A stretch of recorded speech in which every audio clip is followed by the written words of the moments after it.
Selamat malam Pak Gum, apa kabar? Alhamdulillah sehat-sehat saja. Tadi kan dari pagi sudah memberikan pembelajaran tentang mata diklat nasionalisme. Nah, apa saja sih yang tadi diulas selama sesi pagi sampai sore? Tadi sore kita coba membahas tentang berbagai definisi dari nasionalisme. Kita berbicara juga definisi baik itu dari para pakar maupun dari berbagai sumber lainnya. Contoh, kita berbicara juga arti nasionalisme dari Renan, dari Otto Bauer, dan dari Hans Kons. Baik, Pak Gugum, menarik sekali ya pembelajaran tadi pagi. Lalu apalagi Pak yang terkait nasionalisme itu inti-intinya pembelajarannya berdasarkan definisi para ahli tadi? Bertolak dari berbagai pengertian definisi para pakar itu, saya bisa menarik sebuah kesimpulan bahwa pada dasarnya yang disebut dengan nasionalisme itu adalah paham yang meletakkan kesetiaan, kecintaan tertinggi dari individu yang harus diberikan kepada bangsa dan negaranya. Jadi sebenarnya seperti yang dikatakan oleh JFK ya Pak, jangan tanyakan apa yang negara berikan kepada kamu, tapi tanyakan apa yang kamu berikan terhadap negara.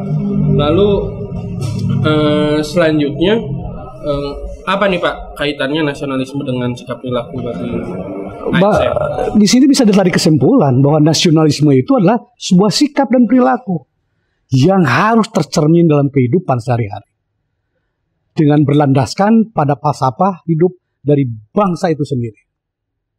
Baik, jadi kata kuncinya adalah sejauh mana kita mencintai bangsa ini.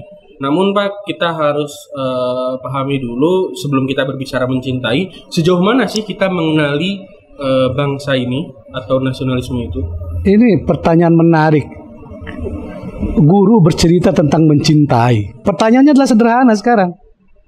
Mungkinkah mencintai tanpa mengenali? Nggak mungkin sih Pak, harus kenal dulu kayaknya. Pertanyaan sekarang, apakah kita sudah kenal betul dengan bangsa ini, dengan falsafah bangsa ini? Karena tentu ini ada sebuah survei Pak ya, yang disampaikan dalam Kompas oleh Yudi Latif pada tanggal 31 Maret 2017. Ini terus terang aja ini menjadi prihatin bagi saya sebagai pengampu dari nasionalisme. Karena surveinya sangat mengejutkan. Ternyata hanya 76% masyarakat Indonesia yang hafal Pancasila. Dan 24% itu tidak hafal Pancasila. Anda bayangkan, jangankan mengamalkan, hafal aja tidak. Ini sudah 73 tahun Indonesia merdeka, masih ada masyarakat atau bagian dari bangsa ini sebanyak 24% tidak hafal Pancasila. Bayangkan Sobat Guru. Banyak sekali ternyata ya Pak, 24% selama 73 tahun masih belum hafal Pancasila. Ini sebenarnya sungguh miris lah bagi kita, apalagi khususnya anak-anak muda gitu kan, melihat bahwa bangsa ini ternyata masih banyak masyarakatnya yang belum hafal Pancasila. Kira-kira ada lagi nggak Pak menurut? Ini ada juga survei yang lain lagi di dalam Kompas ini. Ini juga prihatin bagi saya ya, katanya era milenial.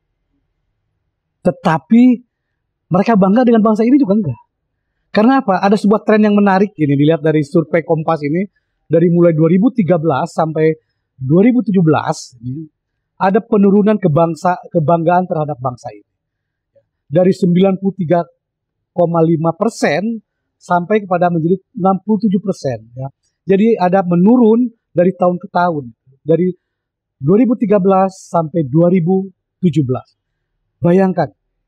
Orang sering ngomong kayak gitu tapi ternyata hasil survei menyatakan demikian. Banyak sekali orang mulai turun kebanggaannya terhadap bangsanya. Gimana dia mau membangun bangsa kalau rasa bangga aja tidak ada? Baik, padahal kan Pak, sebenarnya kita ini sudah memiliki landasan bernegara yaitu Pancasila.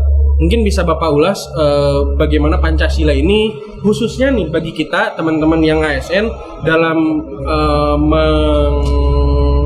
meresapinya dan juga mengimplementasi atau mengaktualisasikannya. Baik, sebelum kita berbicara tentang prinsip nilai yang ada dalam falsafah hidup kita, bangsa kita itu Pancasila, saya ingin mengilustrasikan dulu sekarang ini keterkaitan dengan tadi rasa cinta dan kebanggaan. Memang Secara keseharian masih banyak sih orang yang teriak-teriak NKRI harga mati. Tetapi perilakunya tidak mencerminkan itu. Ya. Jadi tidak aneh, wajar lah kondisi itu. Kalau lihat dari hasil survei tadi, mestinya tidak demikian. Kita sudah punya prinsip-prinsip yang harus kita amalkan ya, dalam Pancasila. Kita memiliki 5 nilai dasar sebagai landasan gitu Pancasila. Yang pertama yang harus kita perhatikan adalah prinsip ketuhanan. Prinsip ketuhanan itu adalah bukan ketuhanan yang biasa saja tentunya, tetapi ketuhanan yang berkebudayaan, yang lapang dada dan toleran. Bukan ketuhanan yang saling menyerang, merusak dan mengucilkan. Tetapi saya kira kalau lihat survei dikaitkan dengan perilaku ini menjadi cerminan. Kita punya prinsip, tapi kalau kita perhatikan bagaimana di medsos yang namanya hate speech, hoax, saling menjatuhkan, apalagi satu suku bangsa, dukungan politik lain sebagainya. Ini saya kira juga kondisi faktual bangsa kita di hari ini. Betul Pak, sekarang ini kan banyak banget hoax dan lain-lain ya Pak ya. Itu juga sangat mengganggu kerukunan, persatuan Persis. Bagi bangsa kita. Seharusnya juga kan para pemimpin, apalagi ASN ya Pak ya, kan punya peran sebagai perekat pemersatu bangsa juga. Ini kan harusnya menjaga persatuan. Nah ini bagaimana jika dikaitkan dengan sila-sila lainnya tentang kemanusiaan? Nah saya ingin gambaran dulu nih penegasan tentang ketuhanan ini. Kadang-kadang kita sering melebihi kehebatan kekuasaan Rasulullah dalam konteks Islam.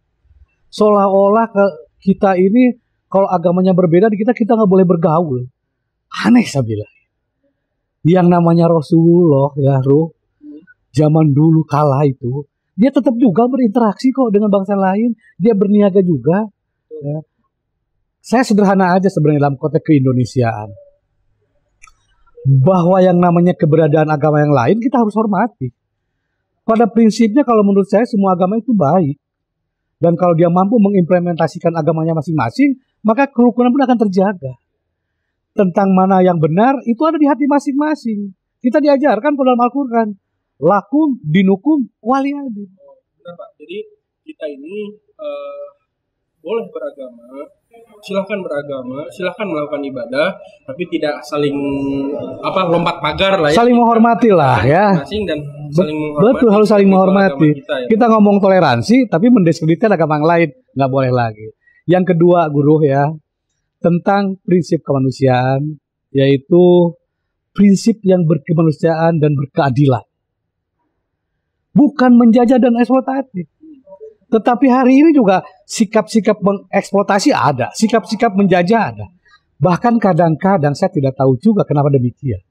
Kita dalam kedudukan kita masih banyak orang yang melihat kalau ke atas kita membungkuk-bungkuk.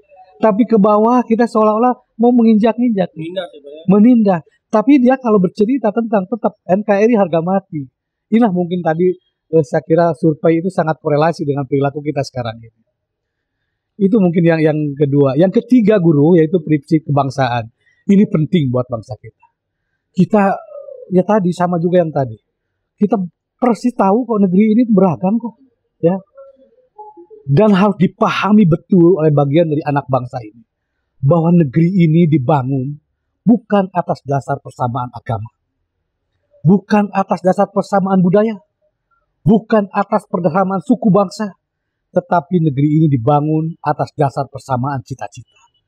Yaitu ingin membangun sebuah negara yang merdeka, bersatu, berdaulat, adil dan makmur.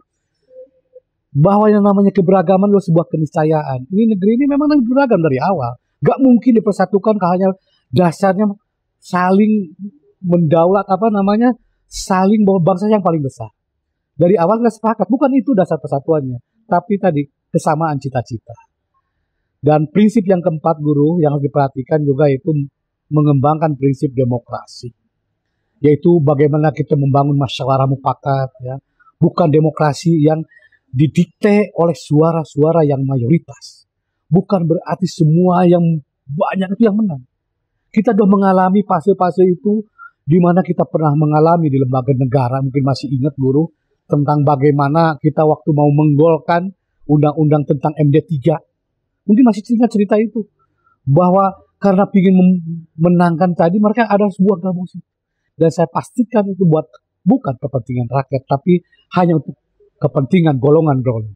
Tetapi juga bukan minoritas elit yang penguasa pemodal yang berkuasa. Karena mentang-mentang dia punya sumber daya yang kuat, maka dia akan menindak. Tetapi tadi, bagaimana kita mengembangkan musyawarah untuk mufakat. Demokrasi kita hari ini cenderung ke liberal ya Pak ya. Sebenarnya para pendiri bangsa kita lebih mengarahkan bahwa demokrasi itu lebih baik musyawarah mufakat, di mana mayoritas tetap dihormati dan minoritas tetap dihargai. Baik, selanjutnya untuk prinsip yang kelima gimana Pak? Kelima yaitu tentang prinsip kesejahteraan. Tentu kita bagaimana mengembangkan, membangun partisipasi dan emansipasi di bidang perekonomian. Kita boleh saja pertumbuhan ekonomi baik, ya. Tetapi pertumbuhan ekonomi bukan segala-galanya. Kita tidak pro growth dalam konteks jangan sampai terjadi 80% kekayaan bangsa ini hanya dikuasai oleh 20% elit. Ya, pro growth, pro poor juga harus dibangun. Bagaimana pemerataan kesejahteraan terbangun.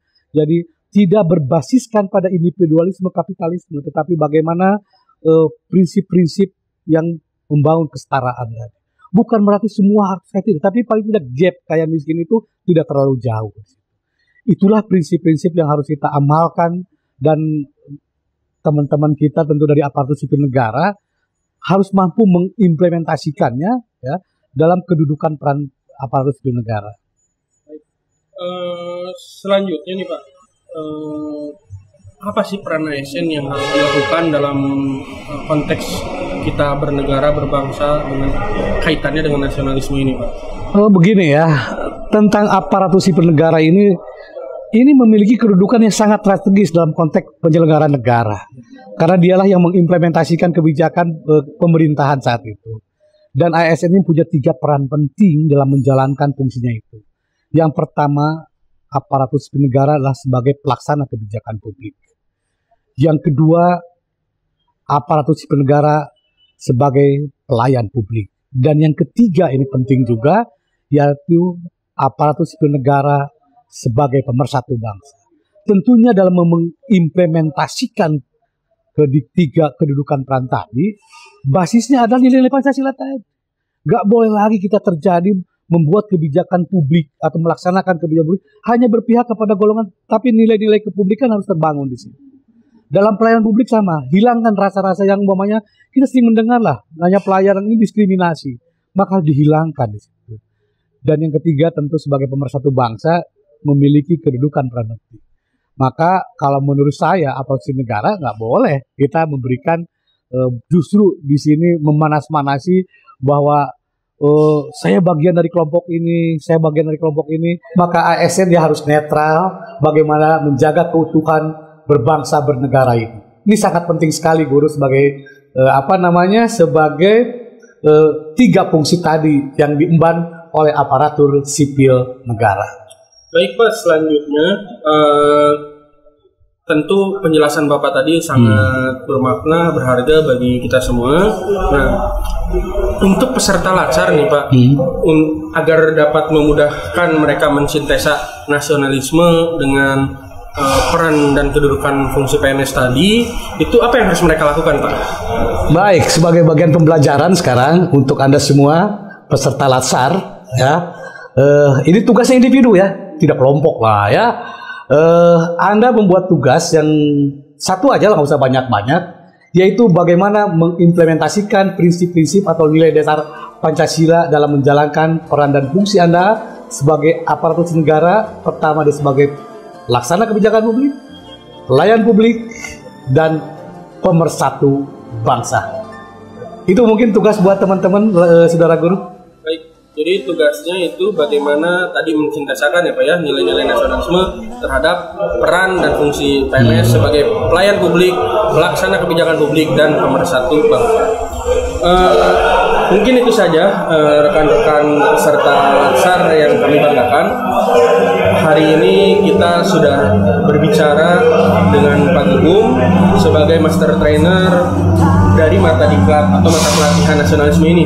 Semoga itu bisa menjadi manfaat bagi kita menjadi sebuah inspirasi bagi kita dalam melaksanakan latsar ini menjadi sebuah kelancaran dalam menjalankan. Itu saja yang bisa saya sampaikan. Terima kasih Pak Gugum sudah menyempatkan waktunya untuk hadir di sini. Silakan mungkin kalau ada yang bisa. Baik, sederhana aja lah kita. Do something for better Indonesia. Merdeka. Wassalamualaikum warahmatullahi wabarakatuh.